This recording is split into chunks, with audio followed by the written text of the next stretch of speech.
Nah, di sini Buya menyinggung ya masalah mimpi. Buya katakan mimpi bukan menjadi panduan dalam beragama. Nah, hanya mimpi para nabi yang diakui sebagai wahyu. Selebihnya tidak bisa. Mimpi kalau itu baik, kalau itu benar, silakan itu di pribadi. Tidak bisa menjadi panduan dalam bergerak. Panduan di dalam mengambil keputusan kebijakan yang sifatnya publik. Nggak bisa. Pegangan kita hanya Al-Quran dan Sunnah. Buya dalam hal ini kami tidak sependapat. Jika Buya mengatakan hanya mimpi para nabi yang bisa dijadikan panduan dalam bergerak, panduan dalam mengambil keputusan yang sifatnya publik. Baik, mari kita kembali kepada Al-Quran dan hadis. Mimpi Raja Mesir yang diabadikan dalam Al-Quran Surah Yusuf ayat 43. Raja berkata kepada orang-orang terkemuka dari kaumnya, sesungguhnya aku bermimpi melihat 7 ekor sapi betina yang gemuk dimakan oleh 7 ekor sapi betina yang kurus dan 7 bulir, gandum, yang hijau dan 7 bulir lainnya yang kering. Hai orang-orang yang terkemuka, terangkanlah kepadaku tentang takwil mimpiku itu jika kamu dapat menakwilkan mimpi. Quran Surat Yusuf ayat 43.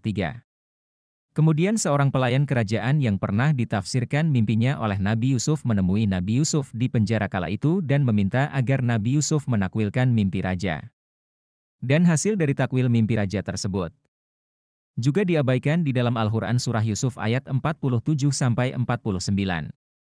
Dia, Yusuf, berkata, agar kamu bercocok tanam 7 tahun, berturut-turut, sebagaimana biasa. Kemudian apa yang kamu tuai hendaklah kamu biarkan di tangkainya kecuali sedikit untuk kamu makan. Quran Surat Yusuf, 47.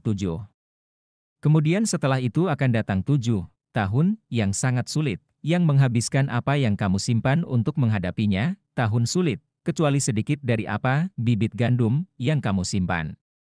Quran Surat Yusuf, 48. Setelah itu akan datang tahun, di mana manusia diberi hujan, dengan cukup, dan pada masa itu mereka memeras anggur.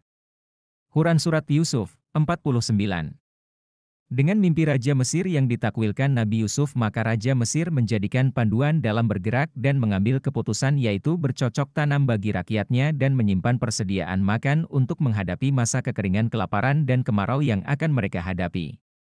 Sehingga kerjaannya terhindar dari musibah kekeringan dan kelaparan. Pertanyaannya, apakah Raja Mesir seorang nabi? Tidak. Apakah mimpinya buat konsumsi pribadinya sendiri? Tidak juga. Mimpinya untuk dirinya dan rakyatnya. Dari kisah mimpi Raja Mesir ini yang diabadikan dalam Al-Quran Yusuf, sudah sangat menyalahkan perkataan Buya Usma. Kemudian di dalam sunnah. Sejarah adzan yang kita kenal saat ini sebagai seruan untuk memanggil umat sebagai penanda telah tiba waktu sholat juga dari mimpi 2 orang sahabat Nabi, bukan Nabi.